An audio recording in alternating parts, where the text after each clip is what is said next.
Bueno, pues vamos a informar muy poco.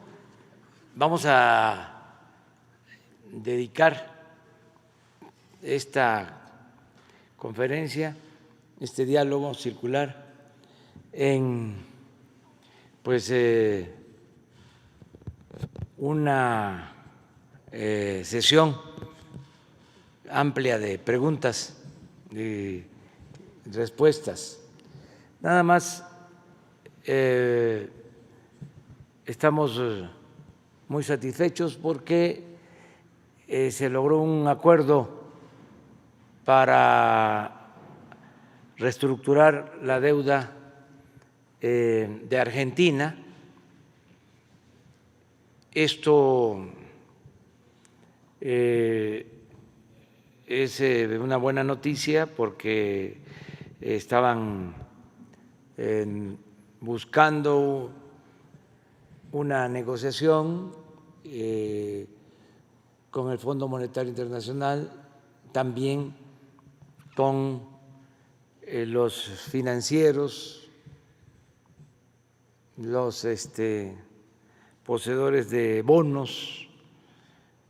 Como ustedes saben, el gobierno anterior de Argentina contrató mucha deuda, dejó la situación financiera de Argentina en condiciones lamentables por el volumen de deuda, por los compromisos de pago en muy corto tiempo. El nuevo presidente, Alberto Fernández, inició un proceso de negociación para no declarar la suspensión de pagos. Si se hubiese llegado a eso,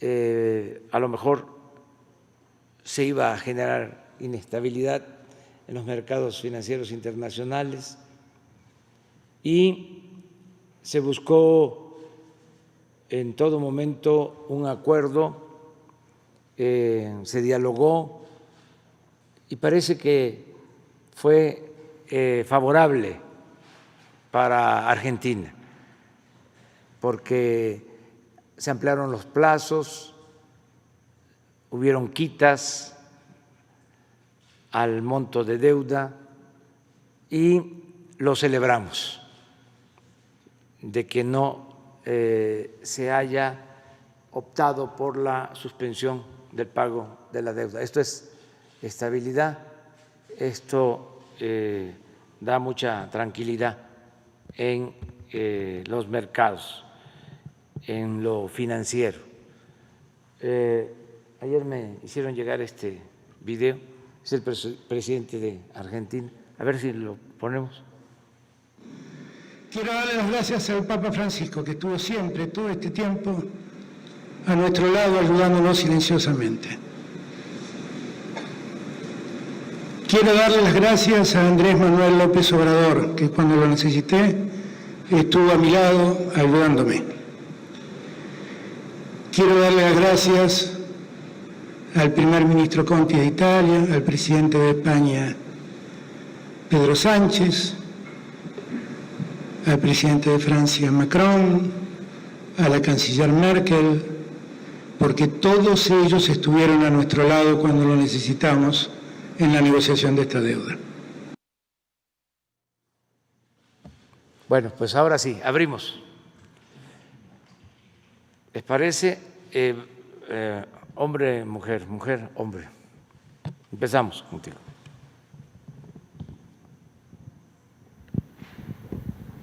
Buenos días, presidente. Berenice Telles, del Diario Nacional 1+1. Mi pregunta está enfocada a, pues ya viene la solicitud del nuevo presupuesto para el ejercicio del próximo año.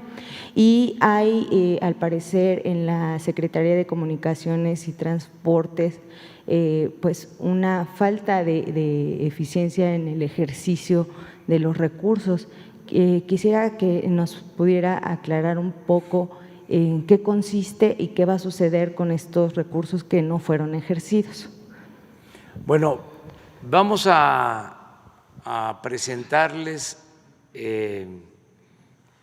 la propuesta de presupuesto que se va a entregar al Congreso.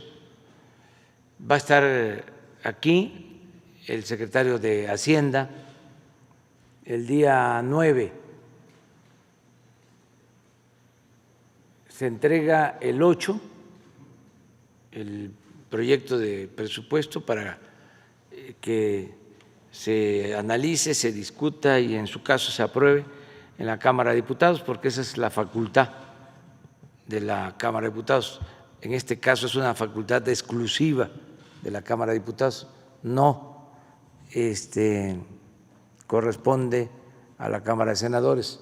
Entonces, se va a enviar el día 8, como lo establece la ley, y el 9, que es, ¿qué día? Miércoles, va a estar aquí el secretario de Hacienda. También vamos a informar sobre el avance en el ejercicio del presupuesto de este año. Se ha ido avanzando de acuerdo al programa, no hay subejercicio en los presupuestos aprobados, en este caso para comunicación. Estamos avanzando en las obras, todo el programa de mantenimiento de carretera está en proceso, la construcción de caminos, lo mismo. En el caso de dos obras grandes que tienen que ver con trenes, ya está pues a punto de que se reciba, que se entregue el tren en Guadalajara, incluso se piensa inaugurar en este mes. Ese tren llevaba mucha demora, un tren con demora, no estaba llegando a tiempo, pero ya se resolvió, ya está terminado. El tren Toluca, Ciudad de México, está avanzando, tiene presupuesto y se está trabajando, no están detenidas las obras. Y así en general, en el caso de las telecomunicaciones, lo mismo, pero informamos con tiempo. Esto desmiente entonces la información que se publica el día de hoy con respecto a este subejercicio en esta secretaría. Entonces, no, presidente. No hay subejercicio. Muy bien. No, van bien. La secretaría se va avanzando. No hay subejercicio. Gracias. En general. Gracias.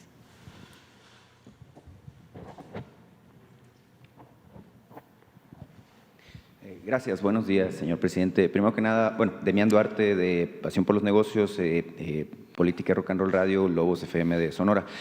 Permítame felicitarle por su segundo informe de gobierno, un interesante documento. Yo, al igual que usted, creo que la infraestructura es el camino, así que bien, hay que invertir los recursos públicos en eso, en el desarrollo.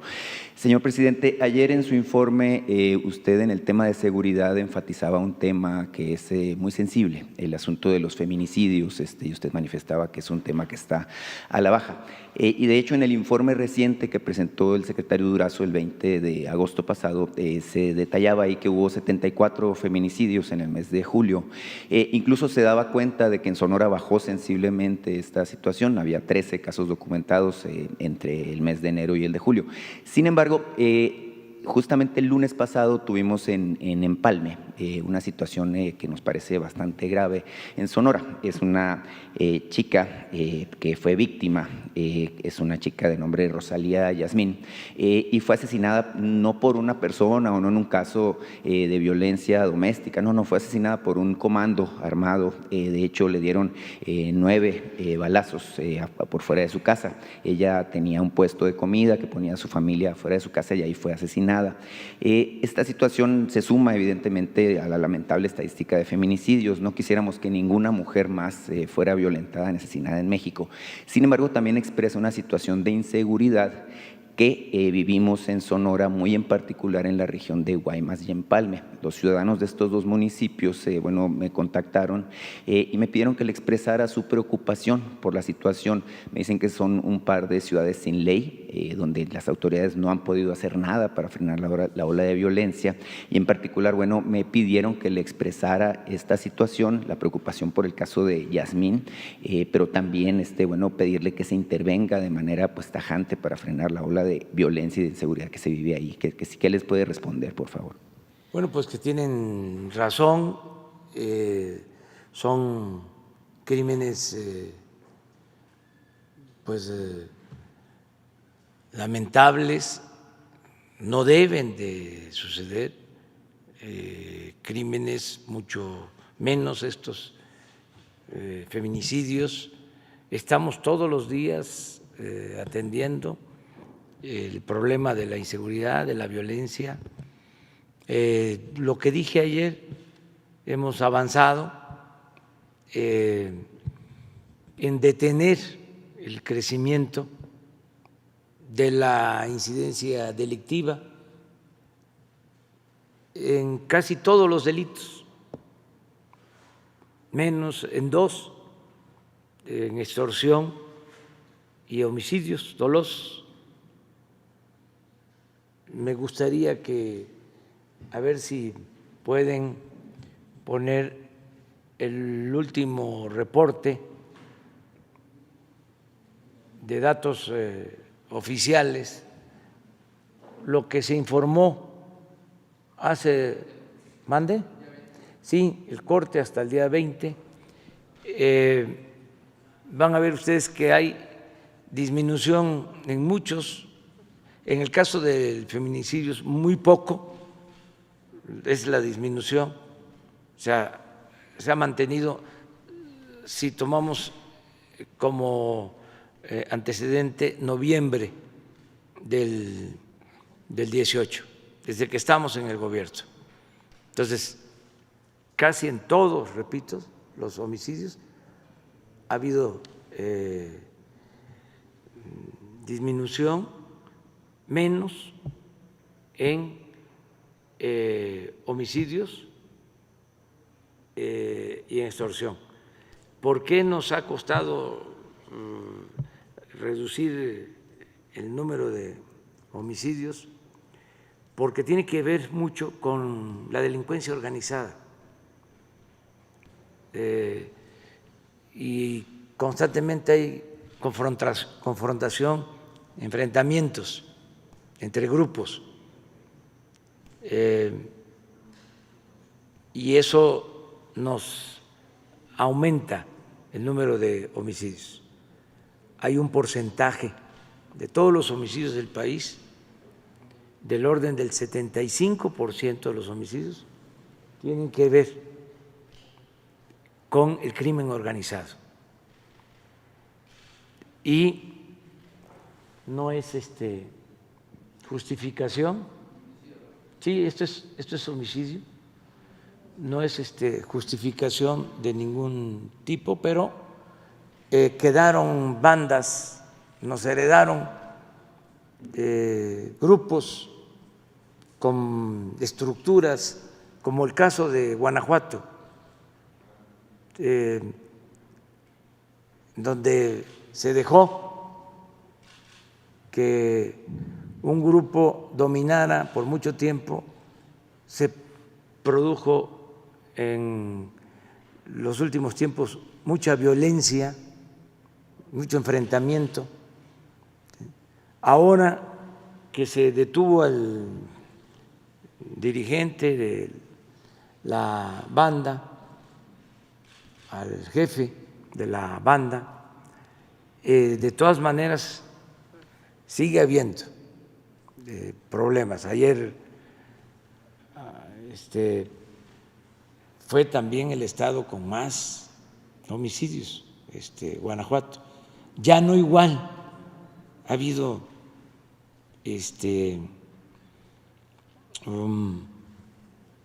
una disminución, pero sigue habiendo, que tiene que ver con el enfrentamiento de bandas. Ahí fue muy lamentable que asesinaron al vocero de la Fiscalía del Estado de Guanajuato, y ahí tenemos problemas, pero y lo de extorsión va acompañado, es parte de lo mismo. Yo espero que se vayan quedando aislados, solos, porque estamos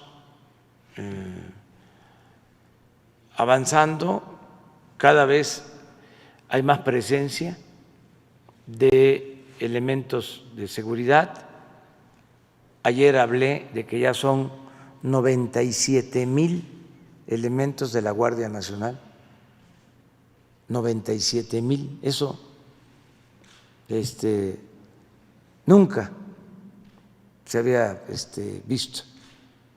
Ya hay más elementos en varios estados de la Guardia Nacional que policías estatales.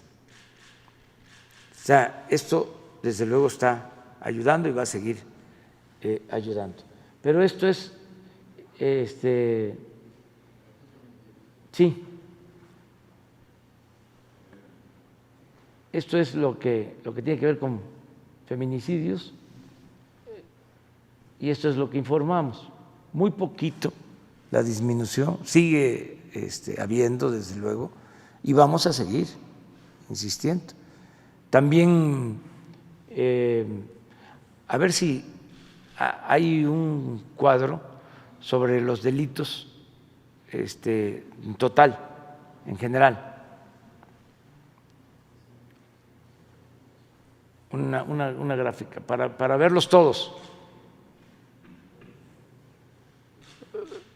Robo a casa, habitación, robo a transeúnte, robo de vehículo, secuestro, o sea, y van a ver que sí hay una disminución, en general del 30%, en promedio, y no hemos podido disminuir más feminicidio.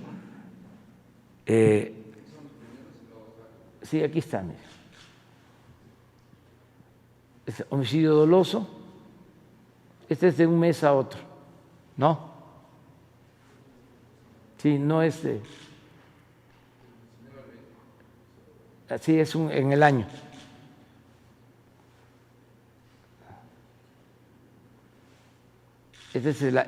Yo comparé noviembre del 18 a el día de hoy, o sea, a la actualidad. Pero esto es lo que nos está pasando. Robo de negocio 21 menos, violación 8.2 menos, robo total 22.5 menos, feminicidio 5.4 arriba de 19-20. por eso sale así. Con el primer semestre del… Sí. Y aquí, por ejemplo, extorsión está menos, pero si se compara como lo hice, de noviembre a la actualidad, está arriba. Secuestro, 40% menos. Entonces, pero tenemos que seguir adelante. Tengo confianza de que vamos a serenar al país, se va a disminuir la incidencia delictiva, porque ya no hay contubernio, no hay asociación delictuosa entre la delincuencia organizada y las autoridades. Está bien pintada la raya. Entonces, no hay ventas de plaza, no hay acuerdos, mucho menos lo que pasaba y que se está ventilando con el caso de García Luna. Eso ya no existe. Entonces, creo que vamos a avanzar hacia adelante. En el caso de esta muchacha que le comento que fue asesinada, bueno, ella había denunciado incluso pues, a través de redes sociales, tengo entendido ante la autoridad, bueno, que 2 semanas antes la habían golpeado y le había robado un celular, al parecer la persona que está implicada en su asesinato. Entonces, hay una sensación de zozobra entre los ciudadanos de estos 2 municipios en particular, Guaymas y Empalme, que se suma al hecho de que se supone o se asume que el comandante, que además es un asignado militar a Guaymas, pues hubo un audio que circuló de que pudiera estar en contubernio con grupos del crimen organizado ahí en esa región. En particular, bueno, la pregunta ahí sobre el tema muy particular es si se pensaría en reforzar la estrategia para esa zona. Seguro se está haciendo, se está haciendo. Lo está haciendo Alfonso Durazo, secretario de Seguridad, con la Guardia Nacional.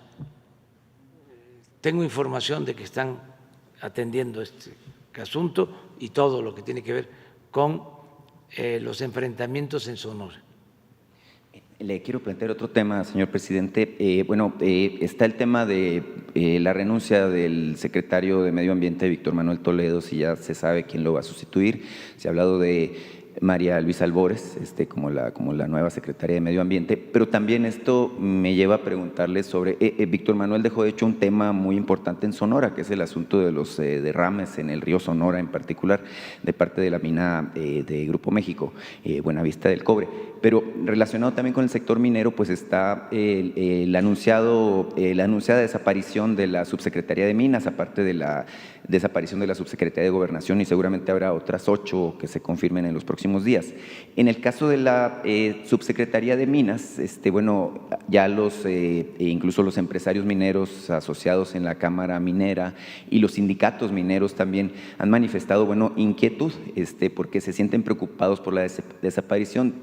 Se percibe, de acuerdo con lo manifestado por ellos, que esto dificultaría la comunicación del sector minero, que usted sabe la importancia específica que tiene en estos momentos para la recuperación económica, con el sector de gobierno. ¿Qué les responde al respecto? Muchas gracias, señor presidente. Bueno, pues es muy buena tu pregunta porque me permite informar que en efecto presentó su renuncia Víctor Manuel Toledo como secretario de Medio Ambiente. Él es una gente honesta, un profesional de primera, pero está mal de salud. Además, la actividad pública, el servicio público, produce estrés. Antes yo pensaba que el estrés era pues una exquisitez de la pequeña burguesía, pero no, sí existe.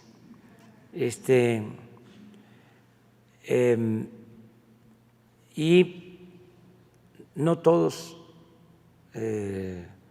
estamos hechos para resistir presiones. Él es un agente, repito, de primer orden.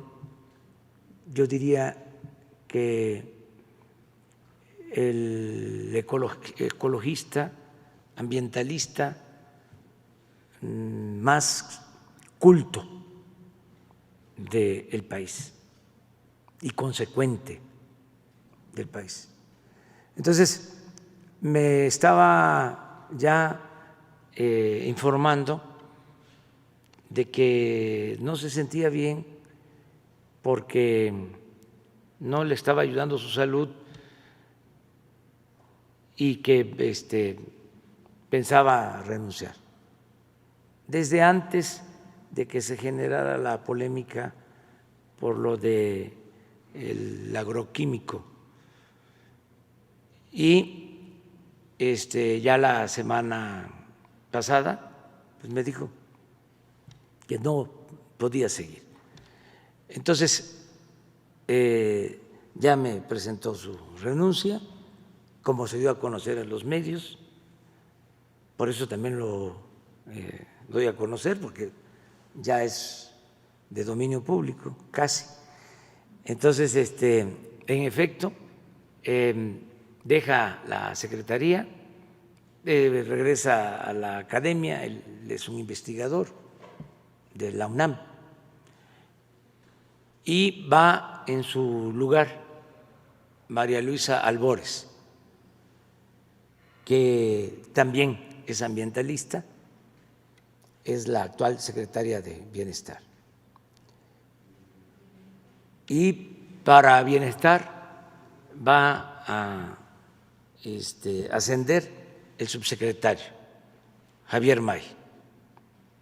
Eso se va a formalizar el día de hoy. Entonces, aprovecho para que se sepa. Acerca de los subsecretarios, o mejor dicho, de los cargos de subsecretarías que se van a eliminar, tiene que ver con el plan de austeridad republicano. Tenemos que ajustar el aparato administrativo, porque tenemos que apretarnos más el cinturón. El gobierno tiene que apretarse más el cinturón para tener presupuesto y seguir ayudando a la gente. Antes, como siempre lo he dicho, cuando había una crisis, se le decía a la gente que ni modo, se tenían que apretar el cinturón. Se les pedía siempre al pueblo que se apretara el cinturón. Ahora el que se aprieta el cinturón es el gobierno. Entonces, no desaparecen las funciones, o sea, va a seguirse atendiendo todo lo relacionado con la minería, pero lo va a hacer una de las dos subsecretarías de la Secretaría de Economía, que asume esa función. Entonces lo va a llevar a cabo. Y lo mismo en gobernación, en agricultura, en hacienda, en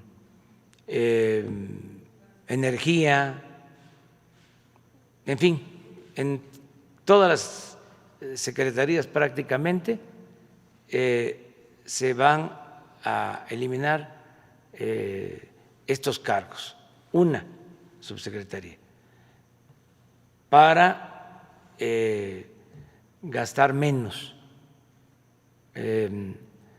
Antes le costaba mucho al pueblo mantener al gobierno, es un aparato burocrático costosísimo, oneroso.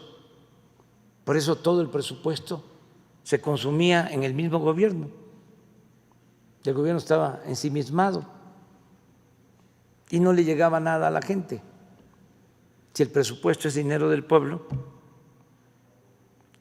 pues tiene que procurarse que se le entreguen recursos a la gente del presupuesto.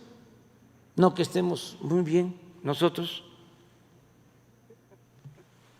que haya una especie de burocracia dorada,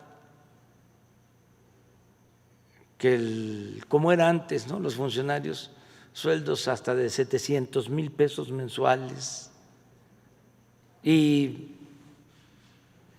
personal de más, uno para abrirle la puerta del coche, ¿no?, al alto funcionario, otro para cargarle el portafolio, otro para indicarle por dónde tenía que caminar, 20, 30 detrás. O sea,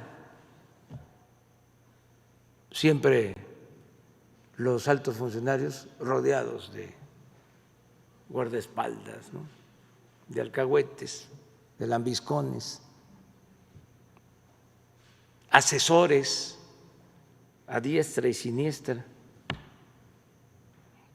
Ya no hay eso. Entonces, estamos haciendo más con menos. Esa es la austeridad republicana. Pues nos vamos a ahorrar bastante dinero. Ahora, en el informe se explica, nos hemos ahorrado por no permitir la corrupción y por la austeridad republicana, calculo en el tiempo que llevamos, más de 500,000 millones de pesos. Por eso no tenemos problema para financiar los programas de bienestar que van a la gente. No tenemos problema para financiar la educación pública, para financiar la salud. Imagínense, tuvimos que estamos enfrentando la pandemia y en vez de reducir el presupuesto, se amplió el presupuesto en 40,000 millones de pesos adicionales, el presupuesto de salud. Nada más, lo dije ayer, se contrataron 47,000 trabajadores de la salud por la pandemia.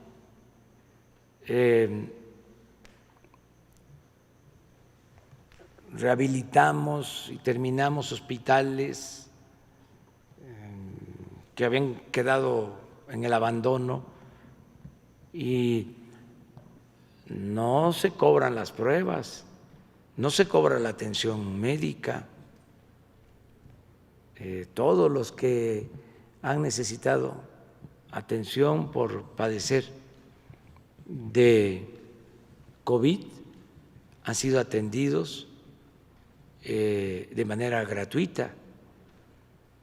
Todo esto por el manejo austero del presupuesto. Si le hubiésemos seguido con el tren de gasto que se llevaba antes, pues no hubiésemos tenido presupuesto, o no se hubiese contado con presupuesto, o se hubiese tenido que pedir crédito, ¿sí?, seguir endeudando al país, y eso no lo hemos hecho. Entonces, por eso la austeridad, pero sí es bastante lo que hemos ahorrado y vamos a seguir así, porque la austeridad no es un asunto administrativo, es un asunto de principios. No puede ser que el presupuesto, que es de todos, lo disfruten solo una minoría y que el pueblo no reciba nada o reciba muy poco. Entonces estamos procurando una distribución equitativa, justa del presupuesto.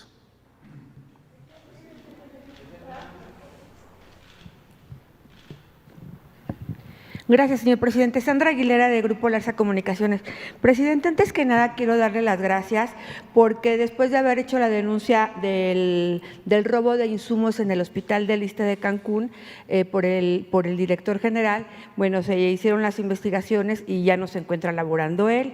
Le quería dar las gracias. Ahorita la subdirectora administrativa está siendo investigada. Nada más que aquí haya un rumor, presidente, porque dicen que el doctor Pedro Centeno Santaella será supuestamente el próximo director de la empresa que usted hizo de distribución de medicamentos.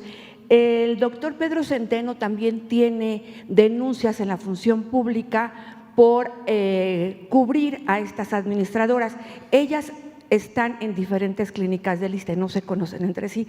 Sin embargo, han denunciado lo mismo, que son protegidas por el doctor Centeno. Quisiera preguntarle al respecto si es cierto este rumor que corre acerca de que va a hacer en lugar de David. Sí, él va a ser el encargado de la empresa distribuidora, el doctor Pedro Centeno.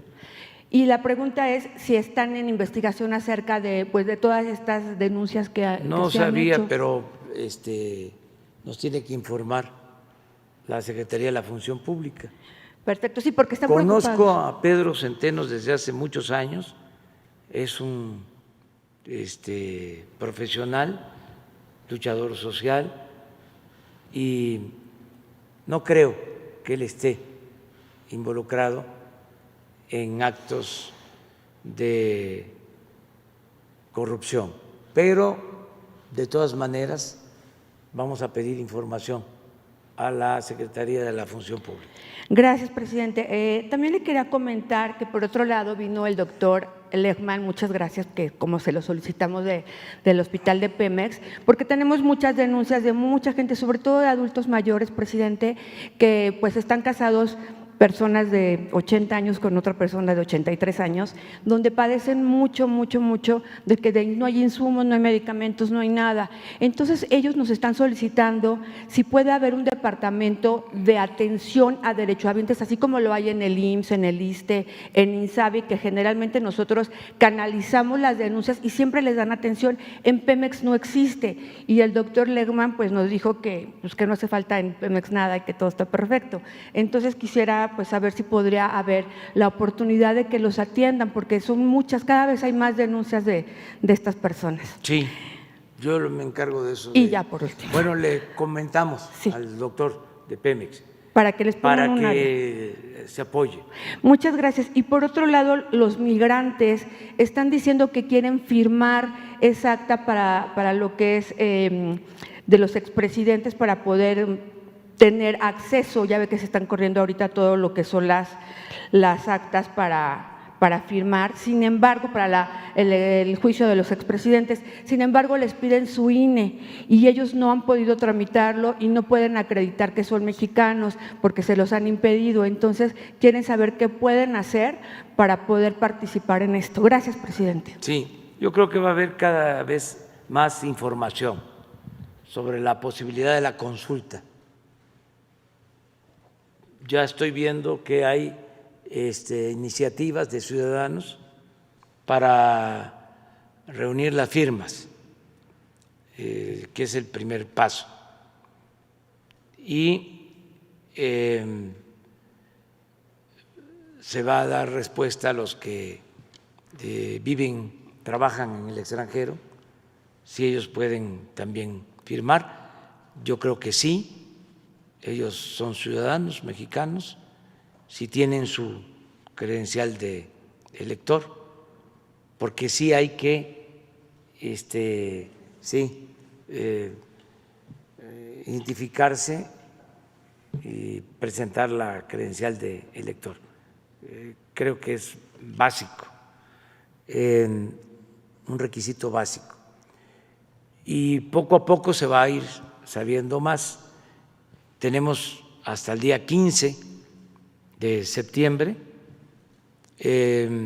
Primero hay que observar si se va a llegar al número de firmas.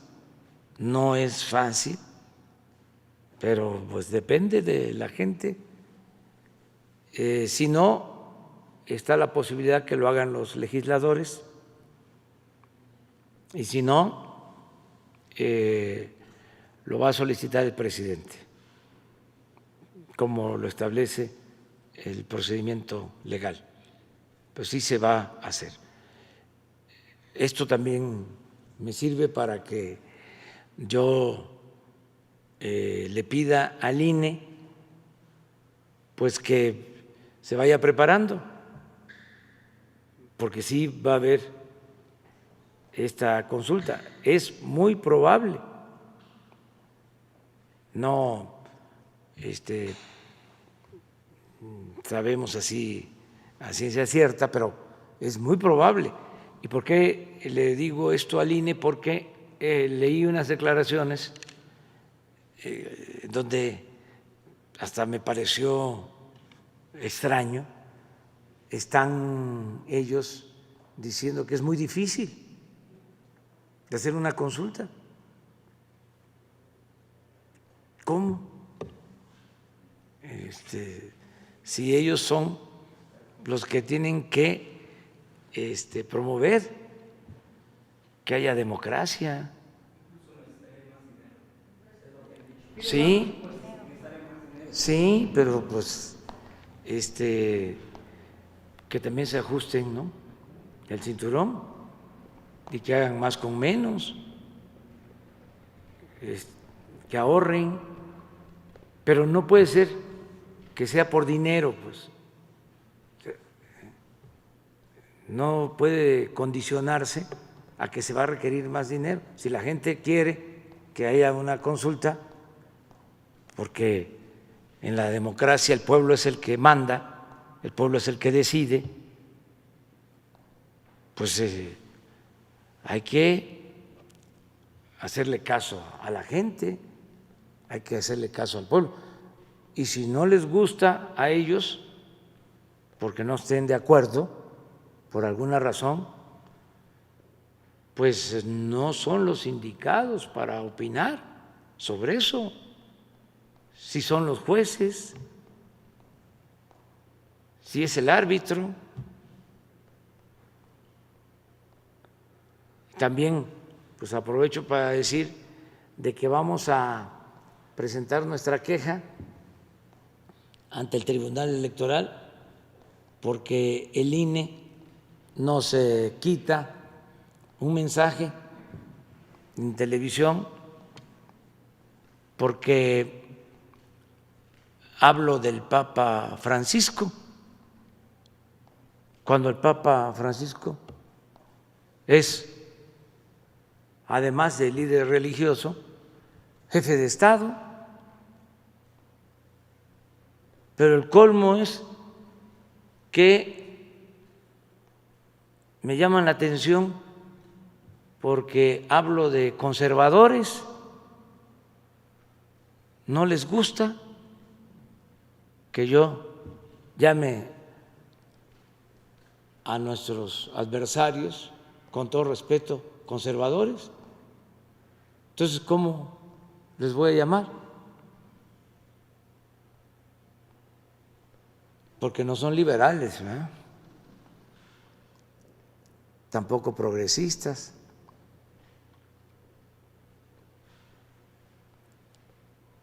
Entonces vamos a ver esto porque están queriendo pues censurarnos, y la libertad. No nos podemos quedar callados y Aquí está prohibido prohibir. Libertad plena, así como nos cuestionan que nosotros tengamos también posibilidad de replicar. Entonces, ¿qué quieren? ¿Que no hablemos? ¿Que ya no haya estas conferencias? ¿Que no se garantice el derecho a la información? Entonces vamos a hacer caso. Ya se tomó la decisión de bajar el mensaje para obedecer, pero bajo protesta y presentando a la instancia superior nuestra queja, que sería el tribunal.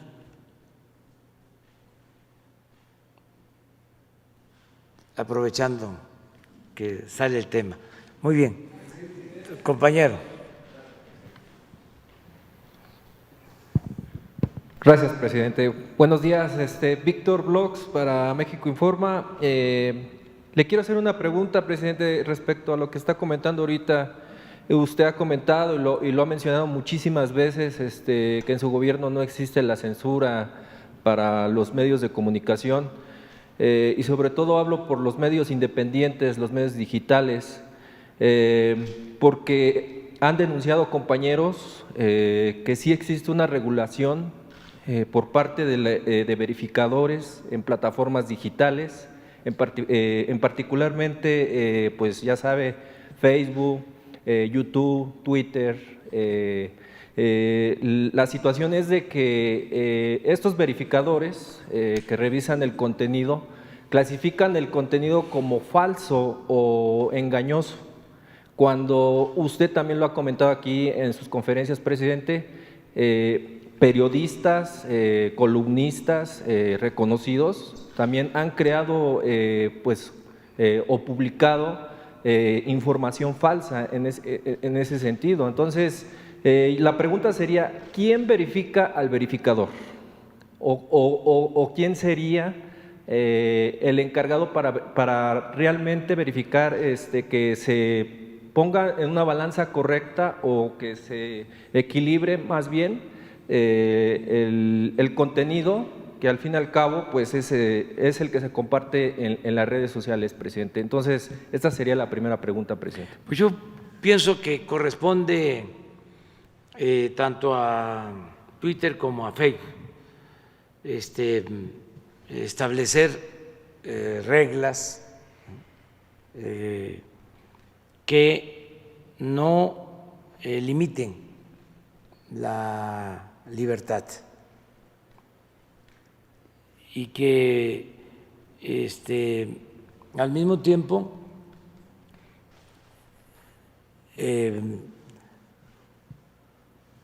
se transparente quiénes son los que promueven ciertos programas o campañas en las redes y cuánto pagan. O sea, que se transparente el manejo del dinero, pero que no haya censura. Hay que seguir hablando de este tema porque no es Twitter, considero, mundial, o sea, no es la empresa global, sino que en cada país tienen sus gerentes y hay que ver quiénes son, qué hacen, a qué partidos están vinculados.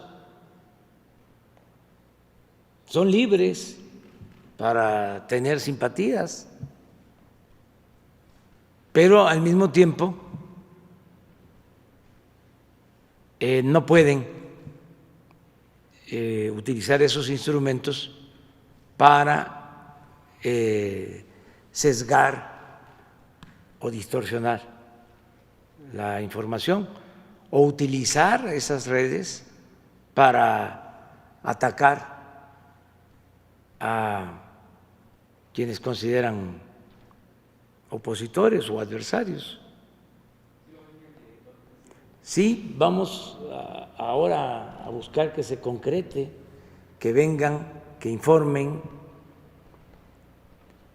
porque sí hay muchos bots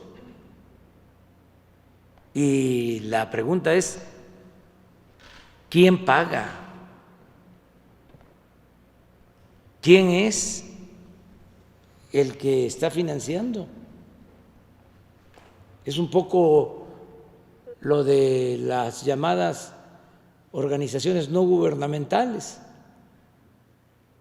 Esta asociación, ¿cómo se llama? Mexicanos en pro de la corrupción,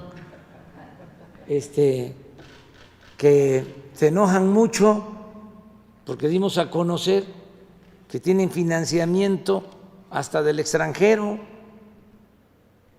para atacarnos, y ellos se sitúan, se colocan como paladines de la transparencia. No siempre son los que están dando a conocer denuncias en contra nuestra y promueven amparos. Y bueno, si tienen financiamiento de empresas, de asociaciones extranjeras, fundaciones, pues vamos a saber quién es quién en la promoción, transparencia. No es limitar la libertad, no, sino saber si es inserción pagada. ¿Se acuerdan cómo era antes en los periódicos? Se publicaba una página y se le ponía inserción pagada para que el lector supiera de que se pagaba. Hay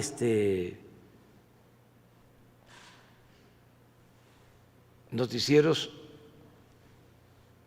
o programas en redes sociales que están financiados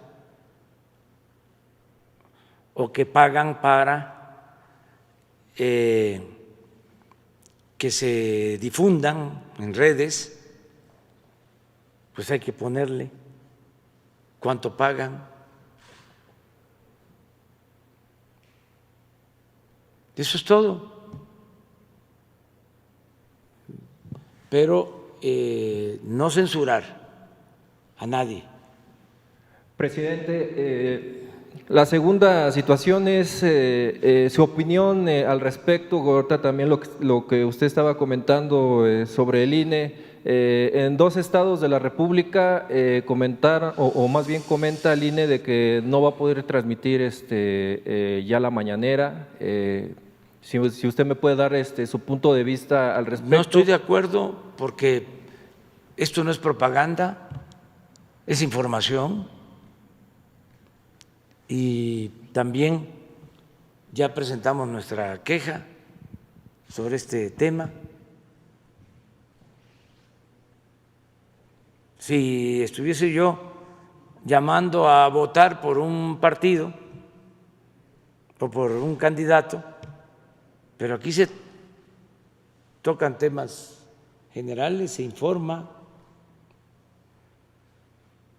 Entonces, hay que analizar este asunto, si es una intromisión al proceso electoral, si realmente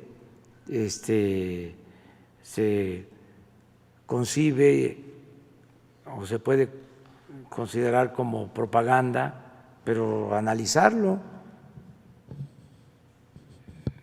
para que se resuelva bien. Y estamos acudiendo a las instancias, no es solo la definición del INE, sino tenemos que ir al tribunal para ver qué resuelve.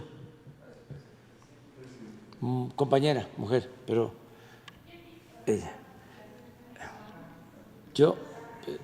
Tú eres Sheila, ¿no? Sí, es que estoy tratando de que como ya habló uno de Sonora, pero mañana sí. Gracias, presidente. Lisbeth Álvarez, del diario Basta y Grupo Cantón. Presidente, el día de ayer, durante su informe, había ciudadanos que vinieron para felicitarlo. Sin embargo, hay dos temas también que a ellos les piensan que todavía falta en su gobierno. Uno de ellos es que falta que la Guardia Nacional sustituya a la Secretaría de la Defensa Nacional, porque estamos viviendo un estado policía y el pueblo está subordinado a las Fuerzas Armadas. Otro de los temas es que ellos me mencionan que falta una secretaría de la presidencia para que coordine a todos los secretarios porque estos no están jalando parejo. Fueron sus comentarios que hicieron el día de ayer. Mi primer cuestionamiento. Gracias. Bueno, pues ese es el propósito de informar. Algunos opositores dijeron que no había nada nuevo en el informe, que fue como una mañanera. Pues a lo mejor tienen razón, porque como informamos todos los días, antes un presidente no informaba, solo en el informe, entonces estaban esperando noticias espectaculares, ¿no? Si se daban, pero nosotros aquí estamos diario informando. Claro, en el informe de ayer lo que hice fue reafirmar cuáles son nuestros principios básicos para la acción gubernamental, lo que venimos haciendo, cómo a pesar de la pandemia no hemos dejado de avanzar en el propósito de transformar al país. Se nos presenta esta situación difícil de la pandemia, pero seguimos combatiendo la corrupción, seguimos llevando a cabo nuestro programa de progreso con justicia, haciendo obras públicas, creando empleos y, sobre todo, garantizando el bienestar del pueblo. No nos desviamos. Dije de que de 100 compromisos ya hemos cumplido 95 y espero poder cumplir los 100 al 1 de diciembre.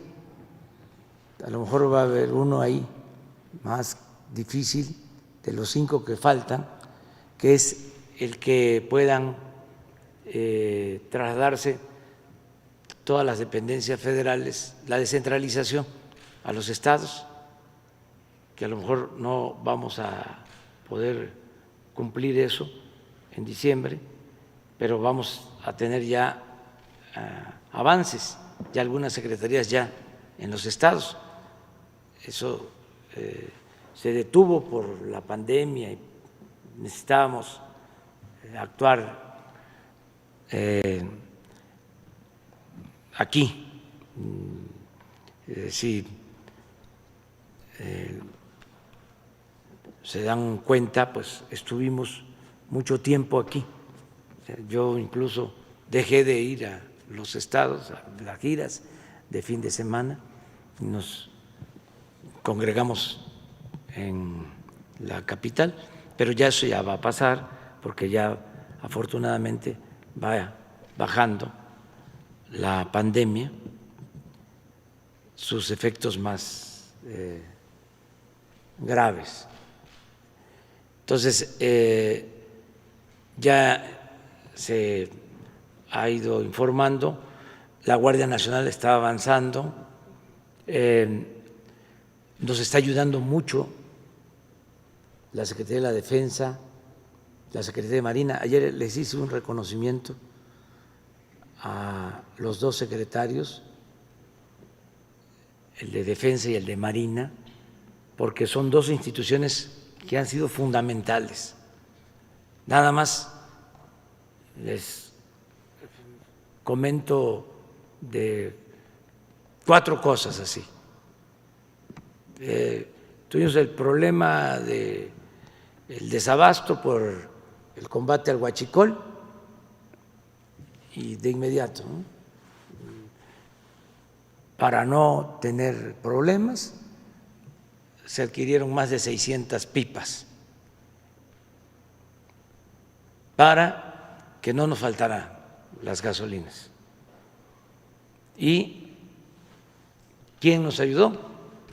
La Secretaría de la Defensa. Manejan, operan las 600 pipas, ya no hay ningún problema de desabasto. Y además cumplimos el propósito de casi acabar con el huachicol, con el robo de combustible. ¿Quién nos ayuda? La Secretaría de la Defensa. 2, se toma la decisión de cancelar el proyecto de construir el aeropuerto en Texcoco y hacerlo en Santa Lucía, construir el nuevo aeropuerto Felipe Ángeles. ¿Quién nos ayuda? La Secretaría de la Defensa, los ingenieros militares. 3, viene la pandemia y desde el inicio les pido a la Secretaría de Marina y a la Secretaría de la Defensa, vamos con el plan DN3 en salud por primera vez y a reconvertir hospitales, y nos ayudan marinos y soldados. Y ahí están, como los médicos de hospitales civiles, de hospitales públicos y de hospitales también privados.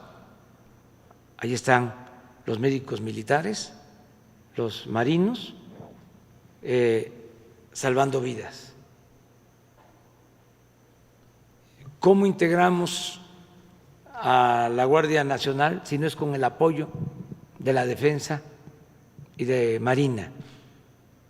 Entonces, le digo a la gente que se preocupa por que haya mucha participación de las Fuerzas Armadas, que no olviden que el soldado es pueblo uniformado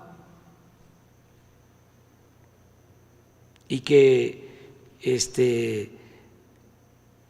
actúa a partir de las órdenes que se dan desde arriba, que depende mucho de quién sea el comandante de las Fuerzas Armadas. Y ahora, con el apoyo de los 2 secretarios, de Marina y de la Defensa, se ayuda al pueblo más que nunca,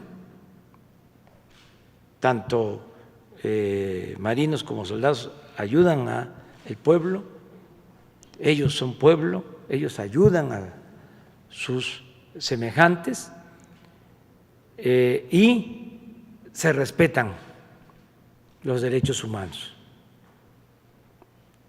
No se privilegia el uso de la fuerza, sino se respetan los derechos humanos. Y el que viola derechos humanos se le castiga, sea quien sea. Entonces, sí es muy importante la participación de las Fuerzas Armadas. Nos han ayudado muchísimo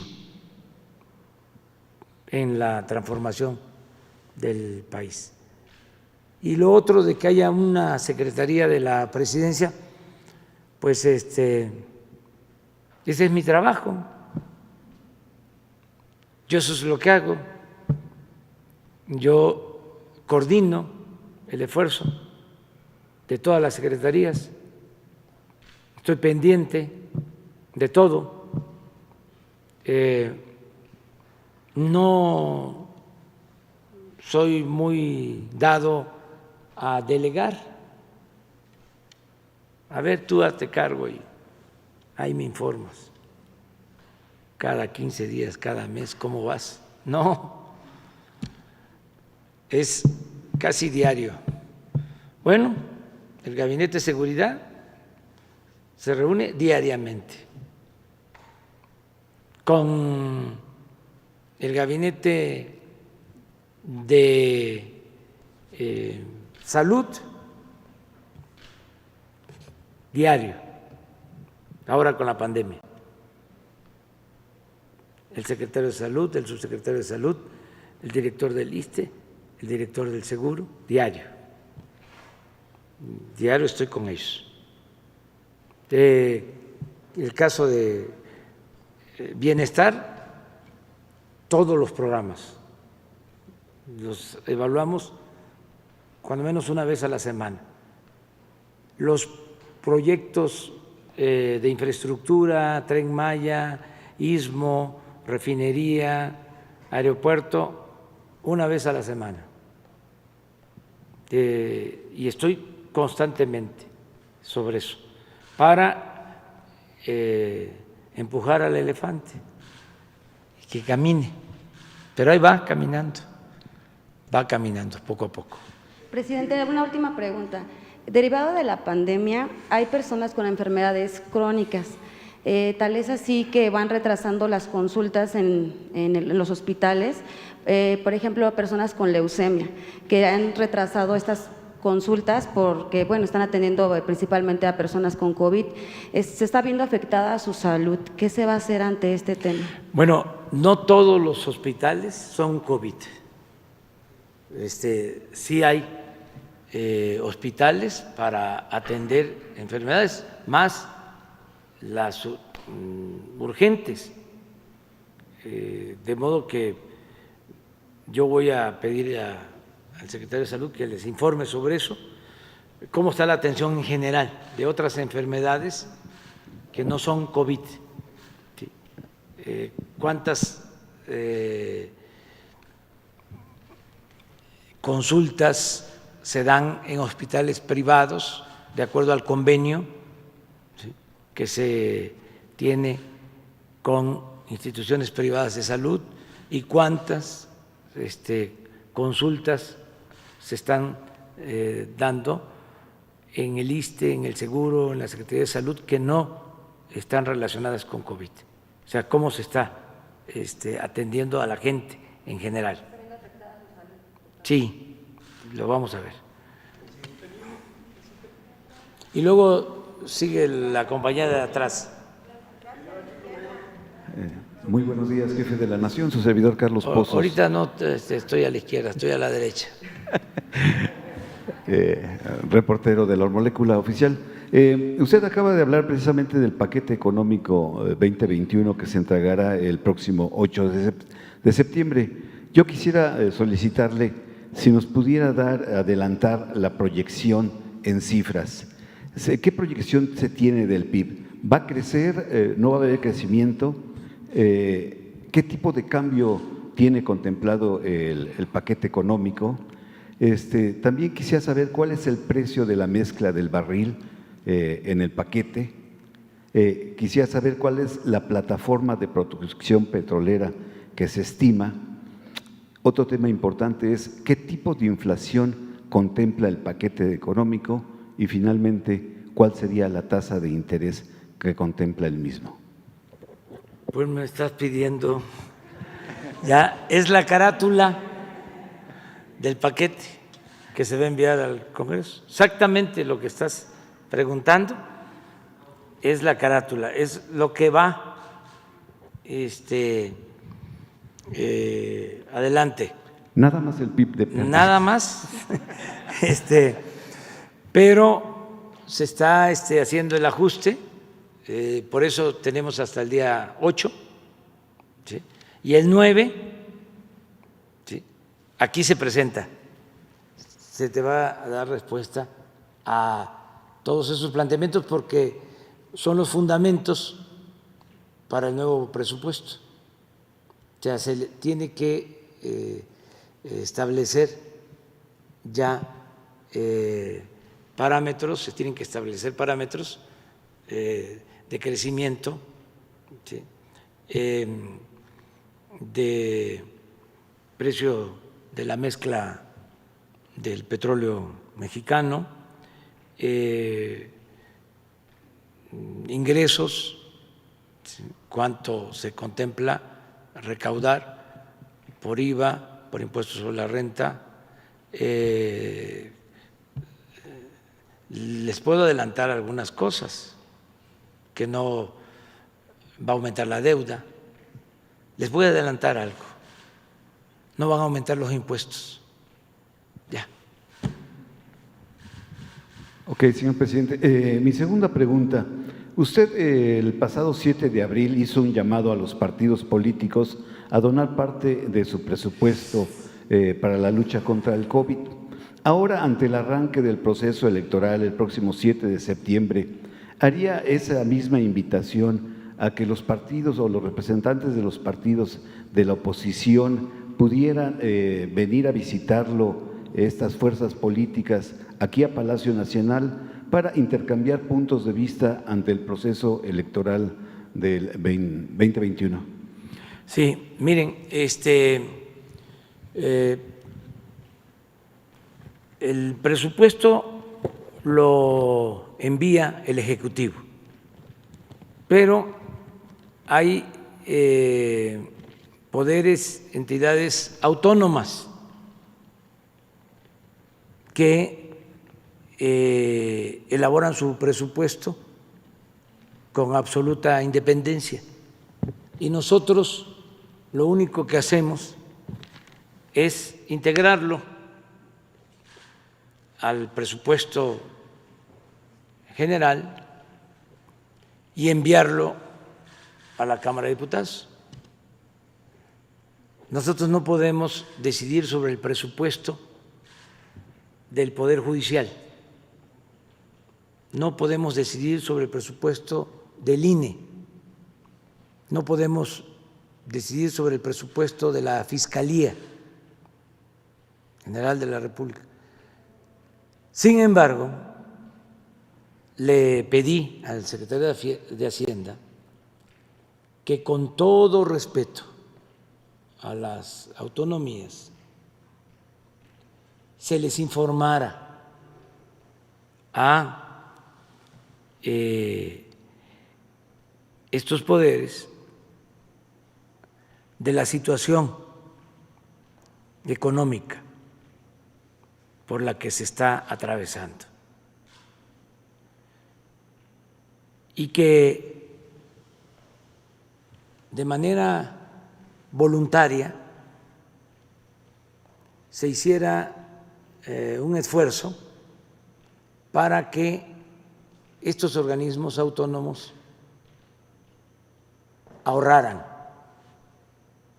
lo más que se pueda.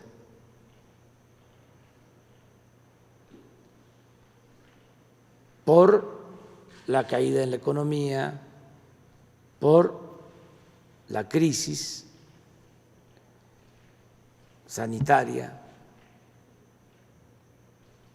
se envió un escrito hace como 5 días o una semana, de manera muy respetuosa. Y yo considero que van a tomar en cuenta este llamamiento. Lo han hecho ya en otras ocasiones. El año pasado, por ejemplo, el Poder Legislativo redujo mucho sus gastos, porque en otros tiempos se daban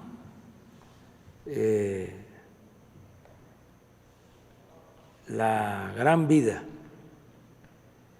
o derrochaban. En la Cámara de Diputados, en la Cámara de Senadores, ha habido austeridad con relación a lo que pasaba en años anteriores. Entonces yo espero que esto se haga. En el caso del INE, son dos partidas, lo que tiene que ver con sus gastos de operación para organizar las elecciones, que ahí pueden ahorrar.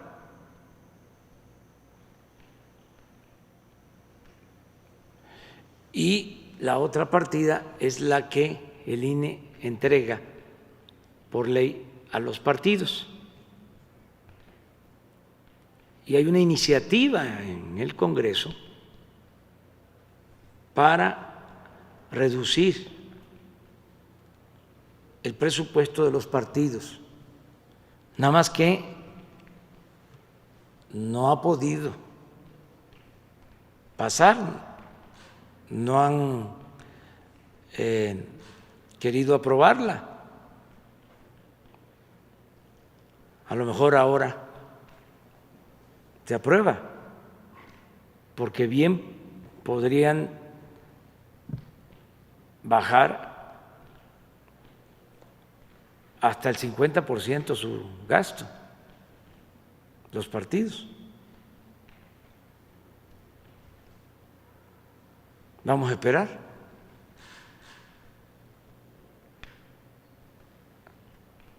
En una de esas nos dan la buena noticia de que van a utilizar la mitad nada más del presupuesto. Finalmente, señor presidente, en un autoanálisis de su segundo informe de gobierno, ¿usted le ha dado al pueblo lo que el pueblo quiere o le ha dado lo que ha podido? Le he dado mucho. Yo creo que lo más importante es que le hemos dado. Hay gobiernos que dan, y ese es el nuestro. Y hay gobiernos que quitan. Así eran los de antes. Nosotros le damos al pueblo lo que es del pueblo, lo que por derecho le corresponde. Entonces, estamos aquí para eso, para apoyar al pueblo, para procurar garantizar la felicidad del pueblo. No tengo ningún problema de conciencia en ese sentido. Incluso es un timbre de orgullo poder decir que estamos ayudando a mucha gente. Imagínense si no va a ser un orgullo poder informar que en menos de 2 años aumentó el salario mínimo en 36%. ¿Cuándo? Por poner un ejemplo. Y otras cosas, muchas más. El que se haya elevado a rango constitucional el derecho a la pensión, por modesta que sea, es una ayuda para los adultos mayores. El que las niñas, niños con discapacidad, casi 1 millón estén recibiendo pensiones, que 11 millones de estudiantes tengan becas. 11 millones. ¿Cuándo? Ayer hablaba de cómo los ecologistas que se callaron durante el periodo neoliberal y ahora nos atacan, no toman en cuenta que del 88 hasta el 2018, 30 años, de Salinas hasta la pasada administración, entregaron concesiones para la explotación minera por cerca de 120 millones de hectáreas del territorio nacional. Concesionaron el 60% del territorio nacional. Hay propietarios pequeños, ejidatarios, comuneros, que ni siquiera se enteraron de que ya lo que está debajo de sus tierras, lo que está en el subsuelo, ya está concesionado, en muchos casos a empresas extranjeras. Ni Porfirio Díaz se atrevió a tanto. 120 millones, 60% del territorio nacional. Y como si hubiese pasado de noche, ahí el estado de ustedes, Sonora, casi todo está concesionado. Casi todo. Sí, sí, Chihuahua, Durango, bueno, Oaxaca. Entonces, nosotros no hemos entregado una sola concesión. Una sola concesión se ha entregado. Y entre otras cosas es, bueno, ¿y para qué vamos a seguir entregando concesiones? ¿Cuándo van a terminar, en el supuesto de que dedicaran esa superficie a la explotación minera, cuándo terminarían de explotar esas 120 millones de hectáreas? Nunca. Es eterno. Entonces, ¿para qué les dieron tantas concesiones si no van a poder explotarlas? Ah, para especular con esos títulos de concesión en el mercado financiero.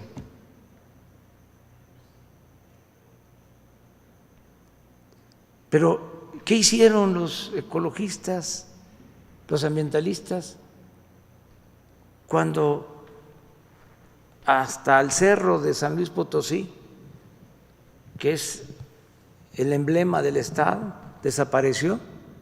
Lo devastaron. ¿Dónde estaban?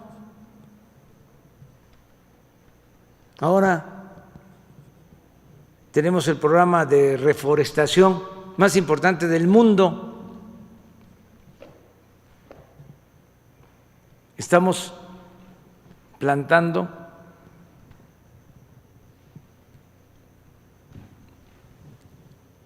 $1,000 millones de árboles. 1,000 millones de árboles frutales y maderables. Entonces, sí me genera satisfacción el poder decir, se está ayudando a la gente. Imagínense, para sembrar estos árboles están trabajando de planta de manera permanente más de 400,000 sembradores que están recibiendo un jornal para sembrar en sus parcelas, sean pequeñas propiedades o ejidos. Más de 400,000. Y lo vamos a mantener este programa todo el sexenio. No les va a faltar nunca su apoyo. No hay permiso para maíz transgénico, para el fracking. Cuidamos el agua, que los gobiernos neoliberales hubiesen convocado a una consulta para ver si se permitía la construcción de la cervecera en Mexicali. ¿Lo hubiesen hecho? Si ellos habían dado ya permiso para dejar sin agua a la población de Mexicali. Entonces sí me siento muy orgulloso y satisfecho. Desde luego falta mucho para sentar las bases al 1 de diciembre.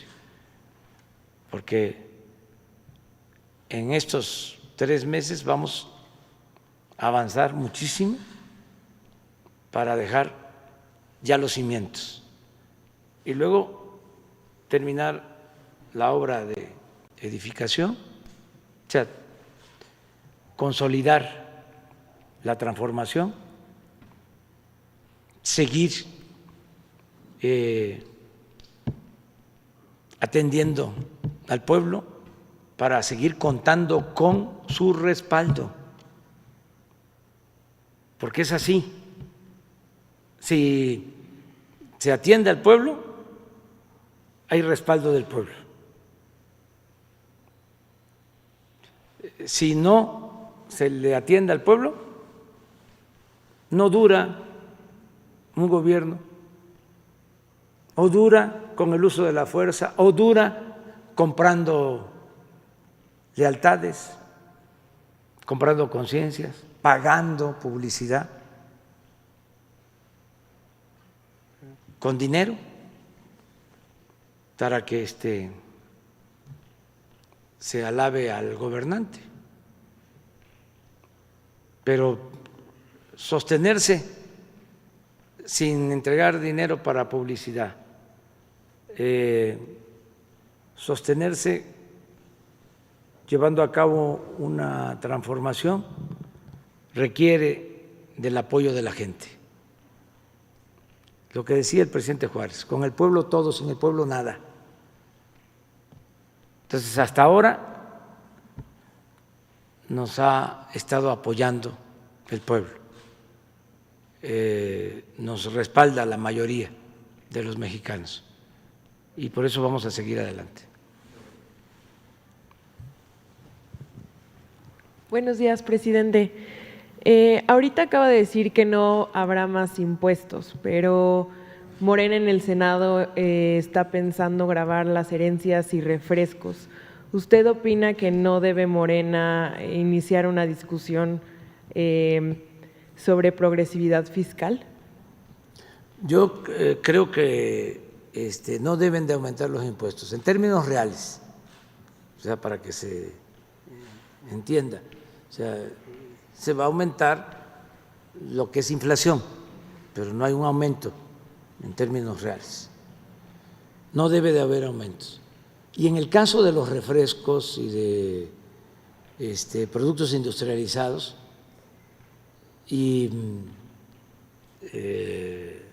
cigarros, alcohol, siempre se ha establecido como norma el aumentar los impuestos para que el gobierno tenga de esa forma dinero y pueda llevar a cabo campañas, ¿sí?, contra el alcoholismo, contra el tabaquismo, en este caso contra los productos chatarra. Yo no estoy de acuerdo con eso, porque no se puede traficar con la salud del pueblo. O sea, no es, a ver, dame, y así ya puedes vender tus productos. No estoy de acuerdo con eso. Yo creo que el gobierno tiene que hacer campañas de orientación nutricional como parte de su acción en lo fundamental, sobre todo en lo que tiene que ver con la salud, que se oriente a la gente de no consumir productos chatarra con excesos de azúcar, de sal, de químicos. Nosotros tenemos esa campaña y va a ir a fondo, porque eso afecta a la salud del pueblo, sobre todo en el caso de los niños, y enfermedades como diabetes, como hipertensión, la obesidad, tiene que ver con eso. No del todo también, porque no hay que ser extremistas. Hay esas enfermedades, muchas enfermedades de esas crónicas, la hipertensión, la diabetes, son hereditarias en buena medida, pero se agravan con la mala alimentación, con el no hacer ejercicio, con no bajar de peso. Entonces, se puede prevenir mucho.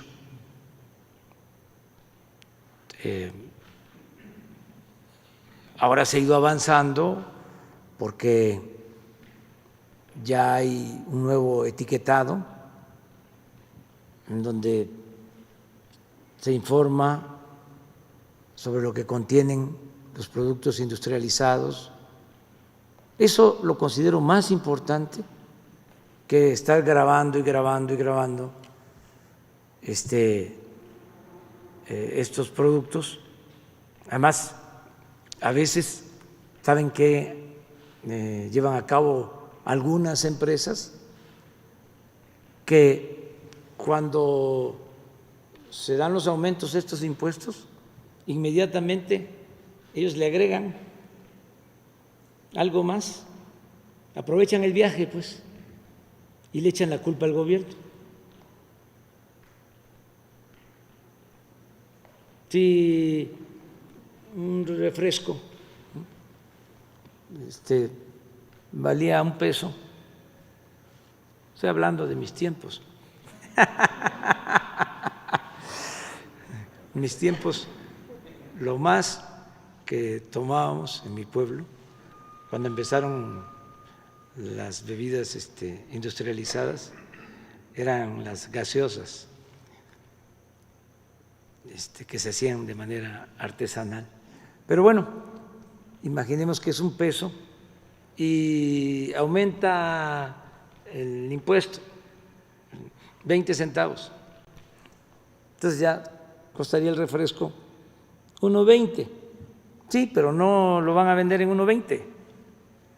No todos, no puedo generalizar, pero sí aprovechan el viaje para venderlo en 1.40. Y entonces, ¿quién fue o por qué? Pues es que aumentó el impuesto. ¿Cuándo lo hacían? Exactamente en esta temporada de fin de año que se va a aprobar la ley de ingresos, siempre a finales.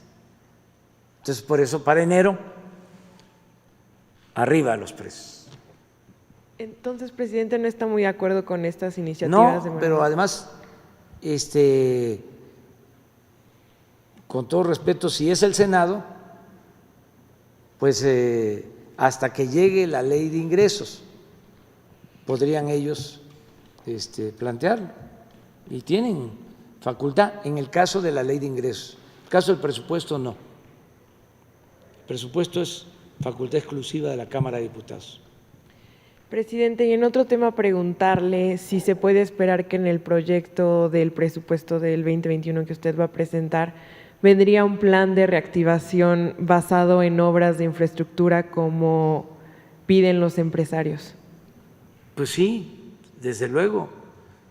Viene presupuesto para las refinerías, viene presupuesto para la producción de petróleo, viene presupuesto para la generación de energía eléctrica, viene presupuesto para el Tren Maya, viene presupuesto para terminar el aeropuerto Felipe Ángeles, viene presupuesto para conservación de las carreteras, viene presupuesto para construir nuevos caminos, muchísima infraestructura, mucha. Con la participación de la iniciativa. Además, con participación de la iniciativa privada, pero sin endeudar al país, porque un día les voy a mostrar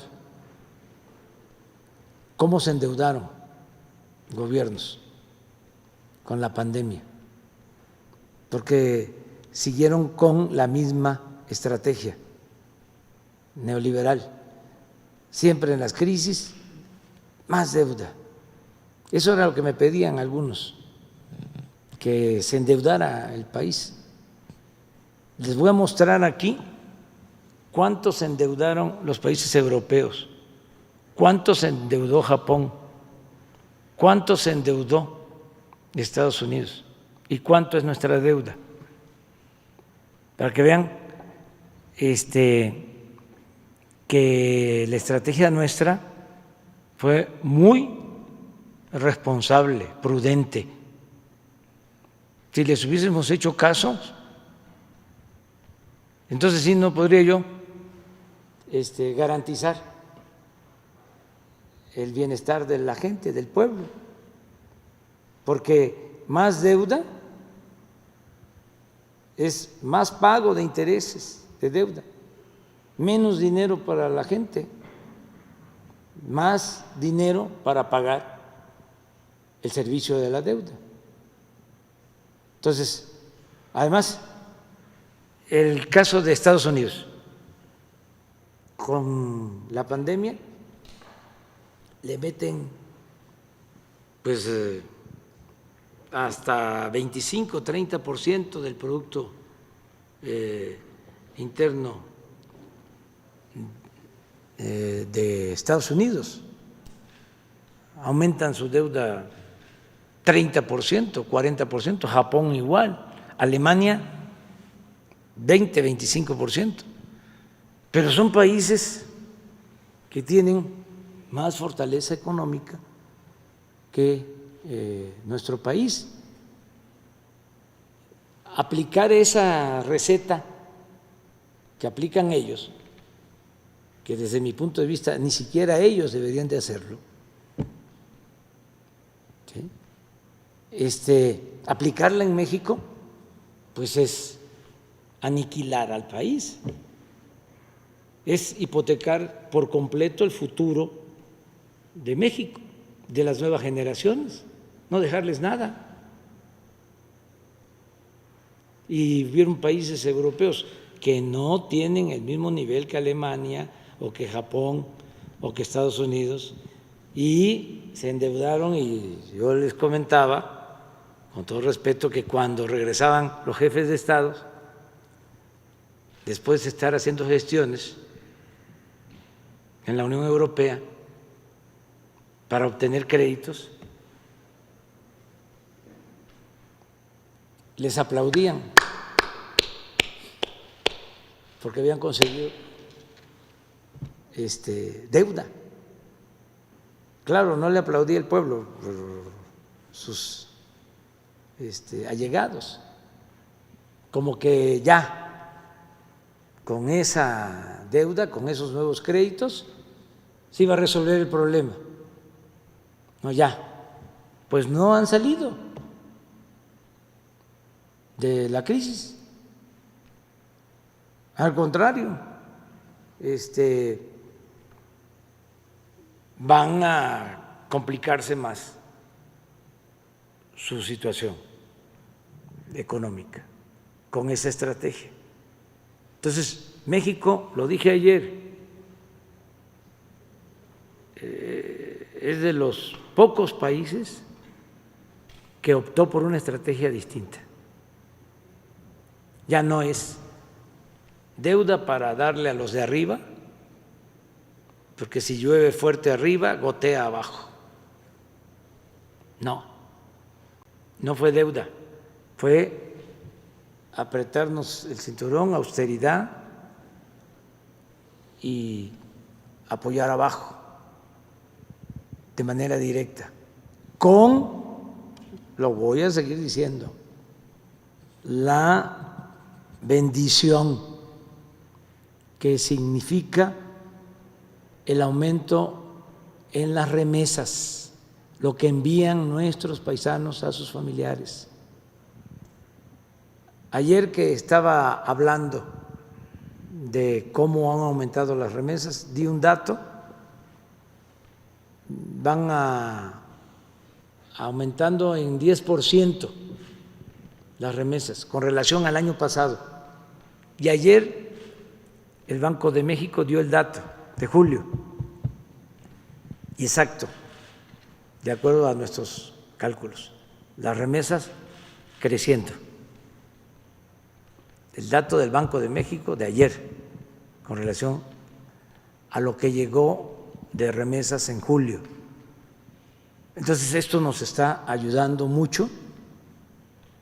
Imagínense otro dato, las tiendas que venden productos básicos, Chedraui, Soriana, otras, para no hacer publicidad a tantas tiendas, han vendido en este tiempo casi 10% más que el año pasado, que el mismo periodo del año pasado. 9.5 en términos reales de aumento en las ventas. ¿Qué significa esto? Que no se nos ha caído el consumo. Entonces, van bien las cosas. Bueno, muchas gracias. Nos vemos mañana. Como hoy fue pura sesión de preguntas y respuestas, mañana y allá, ¿de acuerdo? 3 y 4. 5, tú tienes tiempo que no te damos la palabra. Sí. 6. ¿De acuerdo? Nos vemos.